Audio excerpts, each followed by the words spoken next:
오늘 제목이 뭐죠? 성벽을 재건하라. 한번 따라 하실까요? 성벽을 재건하라. 성벽을 재건하라. 재건이라는 말을 제가 찾아보니까 무너진 것을 다시 세운다, 이런 뜻을 가지고 있어요. 무너졌는데 그것을 어떤 이유로 다시 세워간다, 이것이 재건입니다. 이를테면 도시를 재건하라, 그렇죠? 무너진 조직을 재건하라, 국가를 재건하라, 이런 용도로 쓰이는 단어가 재건이라는 단어입니다. 자, 그럼 오늘 본문에서 성벽을 재건하라, 이 말은 단순히 성을 쌓아라, 이런 말일까요? 아마 이 내용이 오늘 설교의 핵심 내용이 될 겁니다. 그냥 단순히 성을 쌓는 것이냐, 아니면 영적인 의미가 있는가, 이걸 살펴보도록 하겠습니다. 먼저 오늘 본문의 배경이 되는 말씀을 잠시 살피고 오늘 주제의 말씀으로 들어가도록 하겠습니다. 이스라엘 백성들은 세 차례에 걸쳐서 바벨론으로 포로로 잡혀갑니다. 이 마지막 3차 포로로 잡혀갈 때는 예루살렘 성전도 무너졌어요. 자, 이 포로로 잡혀갔던 사람이 몇 년 동안 포로 생활을 했습니까? 몇 년 정도? 70년 동안 포로 생활을 했습니다. 이스라엘 백성들이 포로로 잡혀갈 때 하나님이 예레미야 선지자를 통하여서 70년 후에는 다시 고국으로, 이 땅으로 돌아오게 될 것이다, 이 약속을 이스라엘 백성들에게 주셨어요. 그 약속대로 70년 후에 이스라엘 백성들이 포로지에서 다시 고국으로 돌아오게 되는데, 돌아올 때도, 귀환할 때도 잡혀갈 때와 같이 3차에 걸쳐서 돌아오게 됩니다. 귀환하게 됩니다. 이게 무슨 말이냐? 3차에 걸쳐서 사로잡혀 가고 3차에 걸쳐서 귀환했다는 거예요. 이 3이라는 숫자는 굉장히 중요한 숫자입니다. 3이라는 숫자는 하나님과 관련된 숫자예요. 그래서 3이 일체, 3일 만에 부활하시죠. 그러니까 하나님과 관련된 숫자가 3입니다. 그러니까 3차에 걸쳐서 포로로 잡혀가고 또 3차에 걸쳐서 귀환했다는 말은 포로로 잡혀가고 돌아오는 이 모든 일들이 누구의 뜻 안에 있다는 겁니까? 그렇죠. 하나님의 뜻 안에서 이루어집니다. 이 우연히 포로로 잡혀가고 우연히 돌아온 게 아니고 하나님의 뜻하심, 하나님의 계획하심, 하나님의 섭리 가운데서 일어난 일이 포로로 잡혀가고 포로지에서 돌아오는 일이었다는 겁니다. 자, 1차 포로 귀환은 총독 스룹바벨에 의해서 이루어집니다. 이때 귀환자가 상당히 많은데 얼마 정도 귀환했냐 하면 약 5만 명 정도가 귀환합니다. 49,897명이 귀환해요.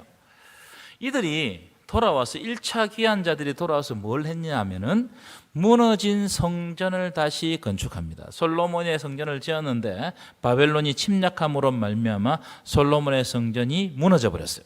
이 무너졌던 그 성전 터 위에 다시 성전을 건축했어요. 여러분, 성전을 다시 건축했다는 말은 단순히 성전을 지었단 말이 아닙니다.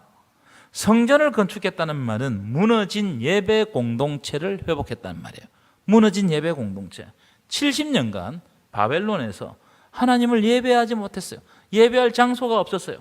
그런데 이 하나님의 백성들이 예배를 향한 사모하는 마음을 잊지 않고 간직하고 있다가 포로지에서 돌아오자마자 예배 공동체를 회복했단 말이에요. 이만큼 예배 공동체는 중요한 거예요. 여러분, 이 자리가 복된 자리임을 믿으시길 바랍니다. 여러분, 예배가 무너지면 우리의 삶도 무너져요. 이스라엘 백성들이 예배가 무너지니까 다 포로로 잡혀간 겁니다. 이스라엘 백성들이 포로로 잡혀간 가장 큰 원인 중에 하나가 하나님께 드리는 예배를 등한시했어요. 그래서 여러분이 주일을 지키는 게 아니에요. 주일이 여러분을 지켜주시는 줄 믿습니다. 우리가 주일날 모여서 하나님의 복된 말씀을 듣는 순간 그 영적 양식이 우리의 삶에 작용해서 그 말씀으로 말미암아 우리가 세속화되지 않고 우리를 지키는 겁니다. 믿으십니까? 그래서 오늘 이 자리가 복된 자리인 줄 믿습니다. 아멘 좀 크게 하세요. 휴가 갔다 오니까 아멘도 크게 안 하시고 좀 섭섭하네. 왜냐하면 하나님의 말씀을 줄 때 우리가 아멘으로 받을 때 그 말씀이 내 말씀이 되는 거예요. 믿으십니까? 자, 여러분 구약 성경을 잘 살펴보시면 하나님의 백성들이 하나님 앞에 온전한 예배를 드릴 때는 하나님께서 하나님의 백성들을 사랑하셔서 모든 대적에게서 벗어나게 해주십니다. 그 시대가 누구의 시대냐? 다윗 시대와 솔로몬 초기 시대였어요. 하나님은 하나님을 예배하는 나라에 평안을 주시고 복을 주십니다. 그래서 스룹바벨은 포로지에서 돌아오자마자 무너진 성전을 다시 건축함으로 예배 공동체를 회복시킨 거예요. 예배 공동체를 회복하는 건 너무너무 중요한 일입니다. 자, 1차 귀환이 있고 난 다음에 78년이 지났어요. 꽤 오랜 시간이 지났죠. 78년 후에 2차 귀환이 이루어지는데 2차 귀환은 학자 겸 제사장 에스라에 의해서 이루어집니다. 에스라가 2차 귀환을 주도합니다. 이때는 몇 명 정도가 돌아왔느냐? 1700명 정도가 돌아왔어요. 여러분, 에스라는 학자입니다. 율법 학자예요. 학자이기 때문에 귀한 공동체에게 하나님이 주신 율법과 언약, 이걸 기억나게 했어요. 왜 우리가 잡혀갔느냐? 하나님이 주신 언약을 지키지 못했다는, 하나님의 말씀을 버렸다는 거예요. 그래서 하나님이 주신 율법과 언약, 이 말씀을 체계적으로 가르치기 시작했습니다. 여러분, 아무리 훌륭한 성전을 지었다고 할지라도 하나님이 주시는 말씀, 즉 하나님의 백성들이 영의 양식을 공급받지 않으면 그건 죽은 것이나 마찬가지예요. 성전 공동체를 이룰 수 없다 이 말이에요. 그래서 말씀으로 양육받는 것은 너무너무 중요합니다. 이 시간이 너무너무 중요해요. 하나님 아버지께서 이 시간에 우리에게 영의 양식을 주실 줄 믿습니다. 자, 2차 포로 귀환이 있고 난 다음에 13년 후에 다시 3차 귀환이 이루어지는데 3차 귀환을 주도한 사람은 오늘 본문에 등장하는 느헤미야입니다. 느헤미야. 이 느헤미야의 이름의 뜻이 뭐라고요? 여호와께서 위로하신다. 따라합시다. 여호와께서 위로하신다. 여러분, 하나님께서 여러분들에게 위로를 주실 줄 믿습니다. 귀한 자들에게 필요한 게 뭐였겠어요? 사람의 말, 사람의 위로가 아니었습니다. 하나님의 위로가 필요한 거예요. 여러분, 오늘 말씀을 통해서 하나님의 위로가 여러분들에게 임하기를 축원합니다. 자, 이 느헤미야 3차 귀환을 주도했던 이 느헤미야는 페르시아 아닥사스다 왕의 술 맡은 관원장이었습니다. 술 맡은 관원장. 이 술 맡은 관원장을 한마디로 말하면 왕이 술을 먹기 전에 미리 맛보는 사람입니다. 왜 그럴까요? 당시에는 왕을 독살하려고 하는 사람들이 너무너무 많았어요. 자기 형제, 아내 이런 사람들이, 더 가까이 있는 사람들이 왕을 많이 죽였단 말이에요. 그래서 왕이 술을 마시기 전에 먼저 술을 맛보고 괜찮은지 아닌지를 알아보는 사람이 바로 술 맡은 관원장입니다. 술 맡은 관원장하고 또 비슷한 직위를 가진 사람이 있어요. 어떤 관원장일까요? 떡 맡은 관원장. 요즘으로 말하면 뭐겠습니까? 식사를 대신 먼저 먹어보는 사람이에요. 조선시대는 이런 사람을 뭐라고 그랬죠? 기미상궁, 또 수락관, 수라상궁. 제가 찾아보면 수라상궁이라 되어 있더라고요. 이 사람들은 이 왕에 가장 가까운 사람, 왕이 가장 믿을 만한 사람 중에서 뽑았습니다. 그러니까 느헤미야가 술 맡은 관원장이었다는 것은 왕과 아주 가까운 사이였다. 이것을 이제 말해주는 겁니다. 이 술 맡은 관원장 느헤미야에 의해서 3차 귀환이 이루어지는데 어느 날 예루살렘에서 느헤미야 동생이 느헤미야를 찾아왔어요. 이름이 하나니인데 1장 2절 3절 보여주실까요? 이 하나니를 통해서 소식을 받게 되는, 어떤 소식을 접하느냐 하면은 예루살렘에 남아있는 자기 동족들이 큰 환난을 당하고 능욕을 받으며 예루살렘 성은 허물어지고 성문은 불탔다, 이 소식을 듣게 돼요. 이 소식을 듣고 느헤미야가 너무너무 괴로워합니다. 자기 민족이 큰 환난에 휩싸였다는 이 소식을 듣고 너무너무 괴로워했어요. 그래서 느헤미야가 아닥사스다 왕에게 부탁을 해서 유다 총독으로 예루살렘에게 오게 됩니다. 예루살렘에 돌아온 느헤미야는 단 52일 만에 성벽을 재건합니다. 며칠 만에 성벽을 재건했다고요? 네, 쉽지 않았겠죠. 52일 만에, 단 52일 만에. 그러니까 여러분, 이 성벽 재건하는 이 일을 집중적으로 한 거예요. 목숨 걸고 했다 이 말이에요. 자, 그럼 우리에게 이런 질문이 있겠죠. 느헤미야는 왜 성벽을 재건했을까? 느헤미야는 왜 성벽을 재건했을까? 이 느헤미야가 활동했던 시기는 이 포로에서 귀환하는 시기이기 때문에 예루살렘 성과 주변 땅이 온전치 못했습니다. 그래서 황폐했단 말이에요. 지금 예루살렘 성이 황폐해져 있는 거, 무너져 있는 거예요. 느헤미야서를 보면 느헤미야가 이 성벽 재건하는 이 일을 앞에서도 말씀드렸지만 그냥 뭐 성벽 재건하는 그렇게 하지 않고요, 목숨을 걸고 합니다. 목숨을 걸고 4장 17절 18절 띄워보실까요? 어떻게 하냐면은 방해자가 너무 많은 거예요. 이스라엘 백성들이 이 예루살렘 성을 건축하고 나면 강한 민족이 된다는 것을 알기 때문에 이방 민족들이 어마어마하게 방황합니다. 그래서 어떻게 하느냐, 한 손에는 병기를 잡고 한 손으로 일을 했어요. 얼마나 불편하겠습니까? 한 손에 칼을 잡고 한 손으로 일을 하면서, 그리고 그 옆에는 나팔 부는 자가 상시로 대기했다는 겁니다. 나팔 부는 자가. 나팔 부는 자가 대기했다는 이 말은요, 나팔 부는 사람은 뭐 하는 사람이에요? 위험을 알리는 사람. 위험. 옛날에는 사람을 모으거나 전쟁이 나거나 이러면 나팔을 불었어요. 나팔을 불어서 위험을 알려야 되기 때문에 나팔 부는 자를 옆에 두고 일을 한 거예요. 그러니까 이 방해가 얼마나 심했는지를 우리가 알 수 있는 장면입니다. 이 방해하는 사람이 어떻게 방해를 했느냐, 어떻게 조롱을 했느냐, 4장 3절 한번 띄워보실 거예요. 이렇게 조롱합니다. 너희가 건축하는 이 성벽은 여우가 올라가도 무너질 것이다. 너희가 아무리 성벽을 건축해봐라, 작은 여우 한 마리 올라가면 다 무너질 것을 왜 그렇게 허무한 짓을 하느냐, 이렇게 조롱하면서 성벽 건축하는 것을 방해했어요. 이렇게 방해가 많은데 예레미야는 왜 성벽을 재건했을까? 여러분, 성벽을 재건했다는 말은 단순히 성을 다시 건축했다는 뜻이 아닙니다. 이 고대 사회에서 성은 단순한 건축물이 아니라 군사적, 정치적, 사회적 중심지로서 매우 중요한 역할을 감당했던 것이 성이었어요. 이 고대의 성에는 몇 가지 의미를 부여해 줄 수 있는데, 첫 번째, 성은요, 권력과 통치를 상징했어요. 권력과 통치. 성경을 보시면 성이 무너지는 것을 곧 나라가 무너지는 것으로 여겼던 장면들이 몇 있습니다. 성이 무너지잖아요? 그럼 그게 곧 나라가 멸망하는 것처럼 여겼던 장면들이 몇 있어요.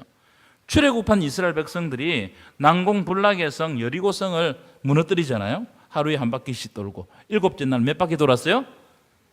몇 바퀴 돌았어요? 7바퀴 돌았습니다. 하나님께서 그렇게 순종하니까 성을 무너뜨려 주셨는데, 그때 여리고성이 무너지는데 성이 무너지자마자 그 성 안에 사는 백성들이 전의를 상실하고 다 죽임을 당합니다. 왜요? 성이 무너졌다는 것은 우리나라가 멸망했다 이 생각을 했기 때문이에요. 이런 현상은 여리고성뿐만 아니고 예루살렘 성이 무너졌을 때도 이와 비슷한 경향을 드러냈습니다. 왜냐하면 성은 곧 권력이고 통치를 상징하기 때문입니다. 그래서 성이 무너졌다는 것은 그 나라를 다스리는 통치가 완전히 끝났다, 권력이 무너졌다, 이제 우리나라가 멸망당했다, 이걸 의미하는 거예요. 두 번째, 그래서 성은 보호 기능, 군사적 방어 기능을 가지고 있었어요. 이 고대에 전쟁이 나잖아요. 그럼 어떻게 했어요? 다 성으로 피신했던, 성으로. 무슨 말이냐면 성을 통해서 백성의 생명과 재산과 안전을 지킬 수 있었다는 거예요. 그래서 성이 무너지지 않게 하는 것은 너무너무 중요한 일이에요. 그런 의미에서 무너진 성을 쌓는 것도 매우 중요한 일이겠죠.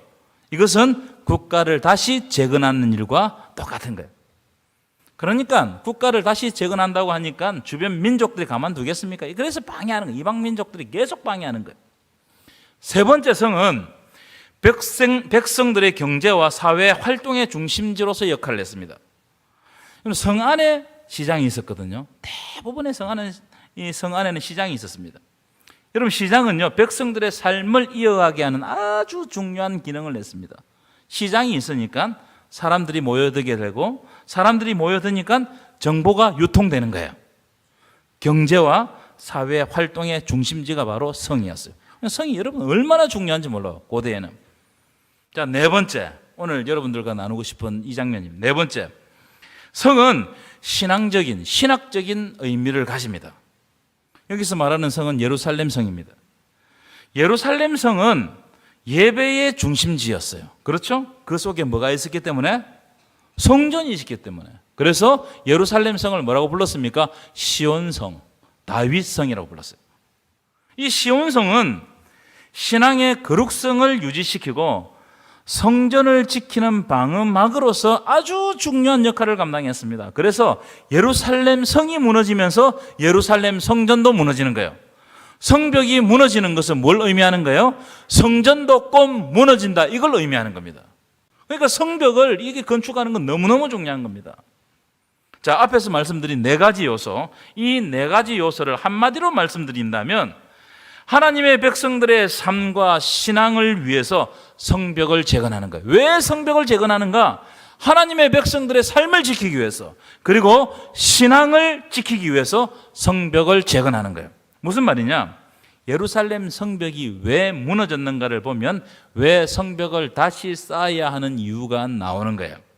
여러분, 예루살렘 성이 왜 무너졌습니까? 왜 무너졌어요? 그것은 하나님의 백성들이 하나님을 떠나버렸기 때문이에요.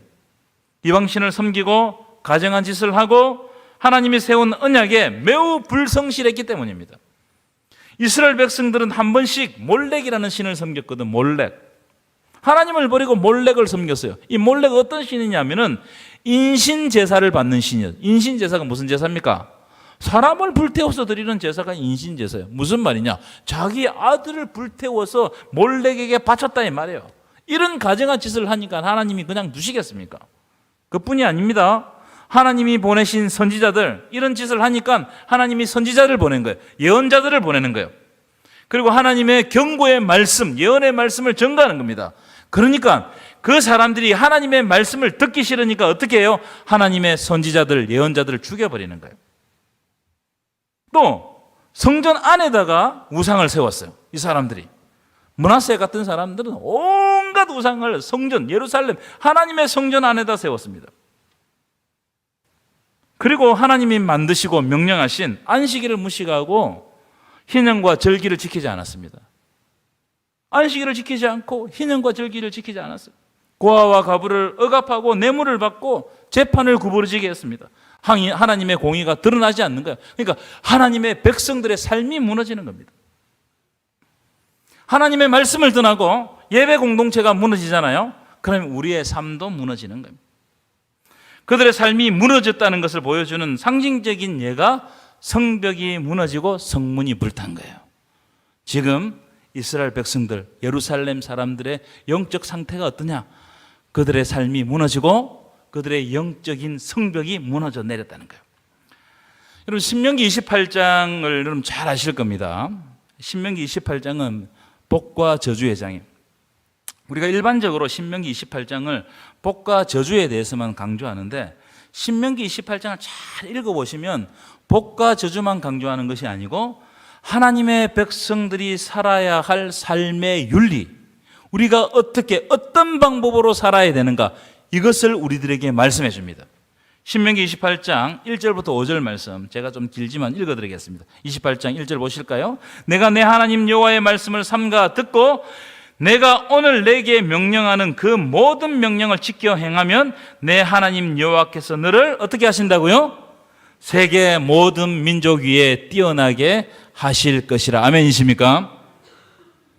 내가 내 하나님 여호와의 말씀을 청종하면 이 모든 복, 앞으로 나오는 모든 복이 내게 임하리니. 그게 무슨 복이냐? 3절 보시면 성읍에서도 복을 받고 들에서도 복을 받을 것이며 내 몸의 자녀와 토지의 소산과 내 짐승의 새끼와 소와 양의 새끼가 복을 받을 것이며 5절 내 광주리와 떡반주 그릇이 복을 받을 것이며 내가 들어와도 복을 받고 나가도 복을 받을 것이니라. 아멘이십니까? 무슨 말이에요? 하나님의 백성들이 어떻게 살아야 복을 받냐, 어떻게 살아야 하는가를 보여주는 말씀이에요. 하나님의 백성들은 하나님의 말씀을 삼가 듣고 하나님의 명령을 지켜 행하여야 한다는 거예요. 그렇게 하면 하나님이 세계 모든 민족 위에 뛰어나게 하신다는 거예요. 여러분, 세계 모든 민족 위에 뛰어나게 하신 이 복이 가장 큰 복임을 믿으시기를 축원합니다. 하나님의 백성들이 어떻게 살아야 하는가, 어떤 방법으로 살아야 하는가, 하나님의 말씀을 지키고 청종하며 살아야 된다는 거예요. 자, 그러면 반대의 경우는 어떻게 되느냐? 여러분 잘 보셔야 돼요. 이런 말씀들을 우리 자신에게 경고의 말씀으로 받아야 돼요. 15절, 28장 15절 읽어볼까요? 함께 읽겠습니다. 시작. 네가 만일 내 하나님 여호와의 말씀을 순종하지 아니하여 내가 오늘 내게 명령하는 그의 모든 명령과 규례를 지키지 아니하면 이 모든 저주가 내게 이를 것이라는 거예요. 하나님의 백성들이 하나님의 말씀과 뜻에 순종하지 않고 하나님의 말씀을 멀리하고 하나님을 버리고 하나님으로부터 돌아서면 하나님은 하나님의 백성들에게 뭘 하신다는 거예요? 저주를 내리신다는 거예요. 고통을 주시겠다는 거예요.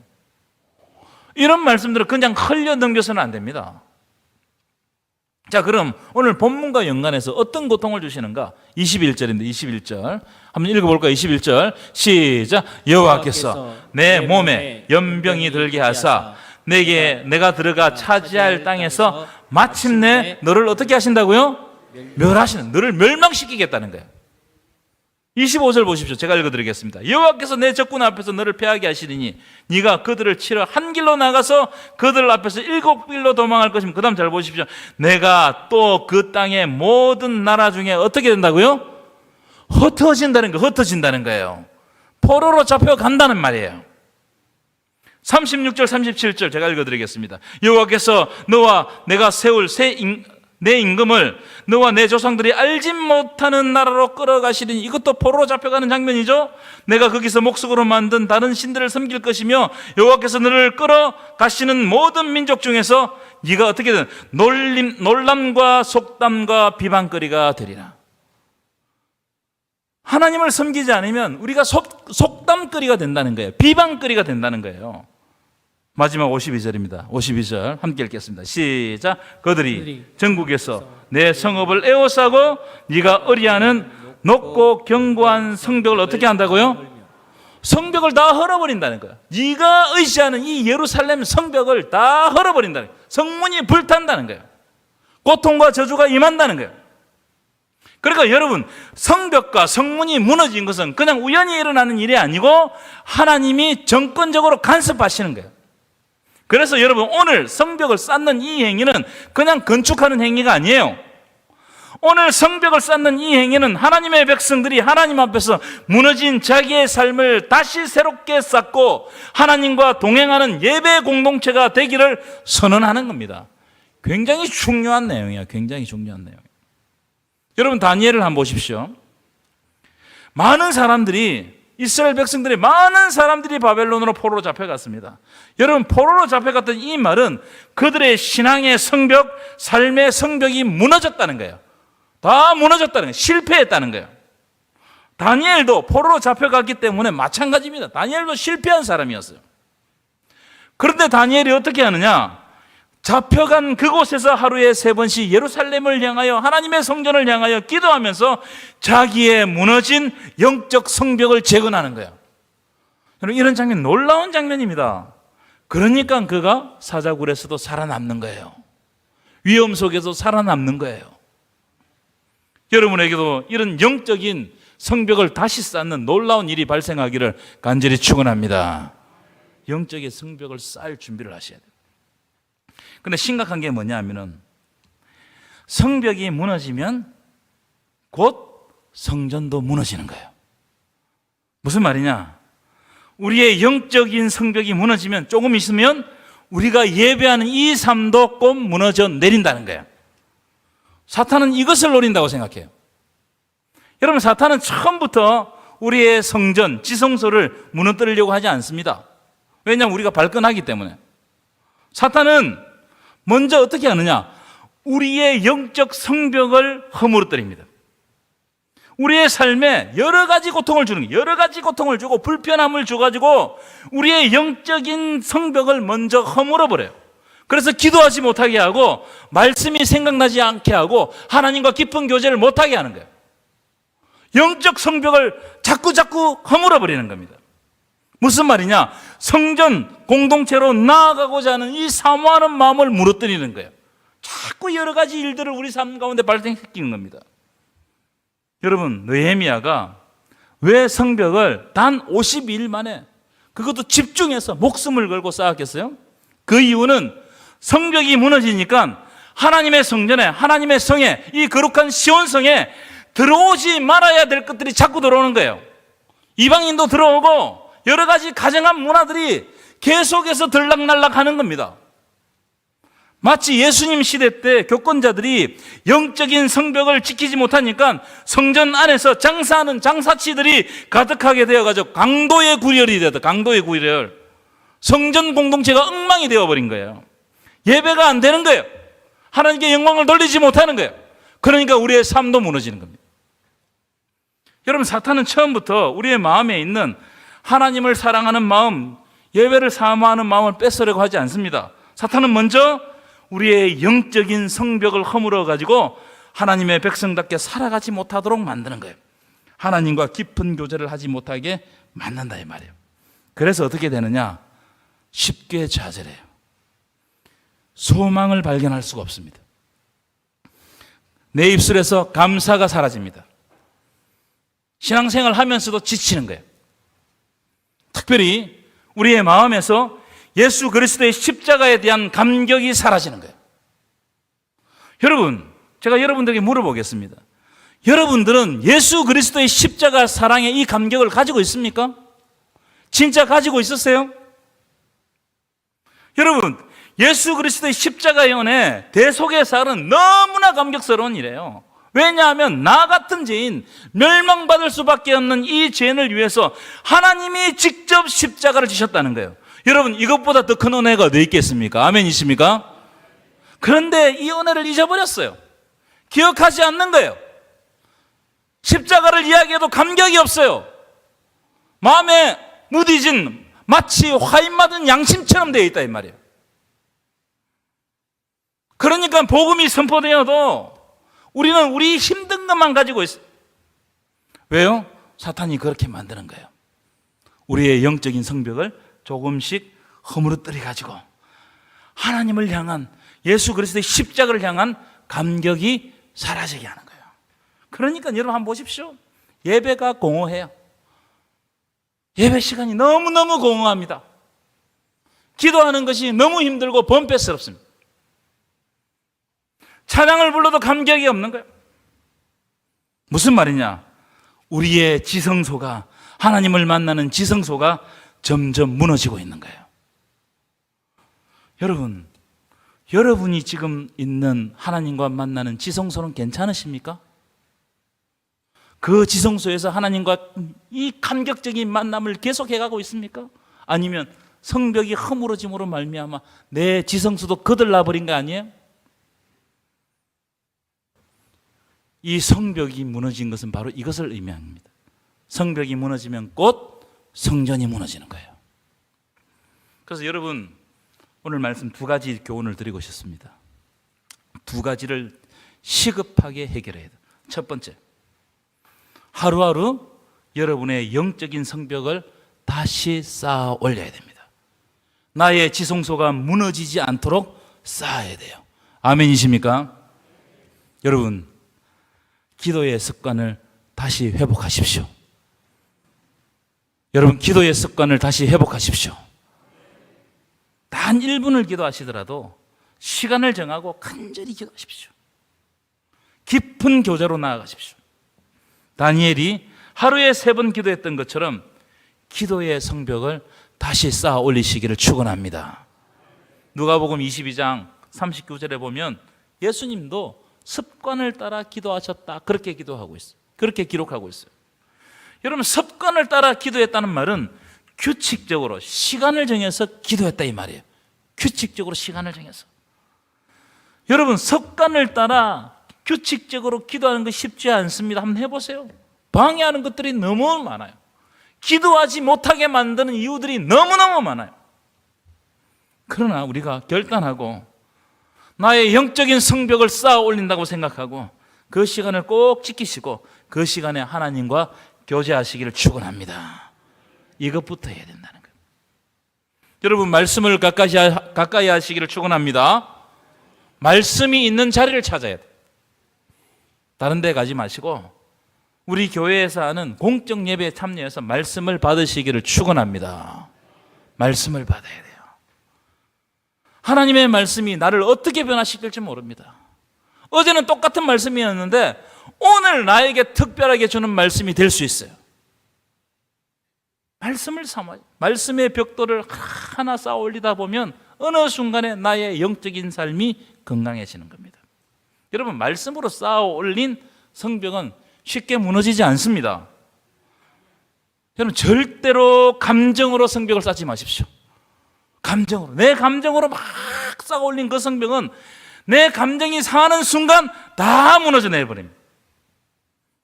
말씀 앞에서 내 삶을 비추어보고 또 비추어보고 수정하고 또 수정할 때 우리의 영적인 근육이 길러지는 거예요. 아멘이십니까? 여러분, 성벽은 경계입니다. 경계. 안과 밖을 구분하는 경계예요. 이 경계가 조금씩 무너지다가 어느 순간에 확 무너져 버립니다.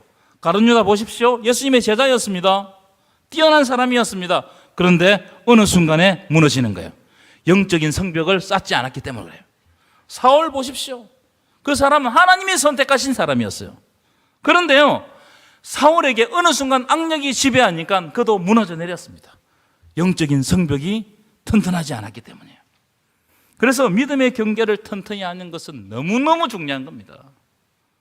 그런 의미를 가지고 느헤미야서를 보면요, 느헤미야가 이 성벽 쌓는 일에 매우 집중합니다.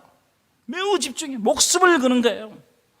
왜냐하면 한 번 성벽을 쌓아놓으면 이게 쉽게 잘 안 무너져요. 여러분, 성벽을 쌓아 올리시기를 축원합니다. 하나님 앞에서 깊은 교제로 나아가시기를 축원합니다. 여러분의 지성소가 하나님과 만나는 자리가 되시기를 축원합니다. 두 번째, 저는 두 번째 이것도, 이 교훈도 굉장히 중요하다고 생각합니다. 기쁨을 누려야 돼요. 즐거움을 누려야 돼요. 이 느헤미야 12장을 쭉 읽어보시면 느헤미야가 성벽 재건을 완성하고 난 다음에 봉헌식을 하는 장면이거든요. 어떻게 봉헌식을 하느냐, 두 무리로 나누어 가지고 한쪽 무리는 재건한 성벽의 오른쪽 방향으로 돌면서 찬양하고 즐거워했어요. 또 한쪽 무리는 왼쪽 방향으로 돌면서 찬양하고 즐거워해서, 그리고 어느 순간에 만났겠죠. 그러니까 그곳에서 온갖 악기를 동원하면서 하나님을 기쁨으로 찬양하고 하나님을 높여드렸습니다. 자, 그런 의미를 가지고 오늘 본문 43절입니다. 한번 읽어볼까요? 43절 시작. 이날에 무리가 큰 제사를 드리고 심히 즐거워하였으니 이는 하나님이 크게 즐거워하게 하셨습니다. 부녀와 어린아이도 즐거워하였으므로 예루살렘이 즐거워하는 소리가 멀리 들렸느니라. 여러분, 잘 보십시오. 한 구절에 즐거워했다는 말씀 몇 번 나옵니까? 잘 세보세요. 몇 번 나와요? 4번 나옵니다. 4번.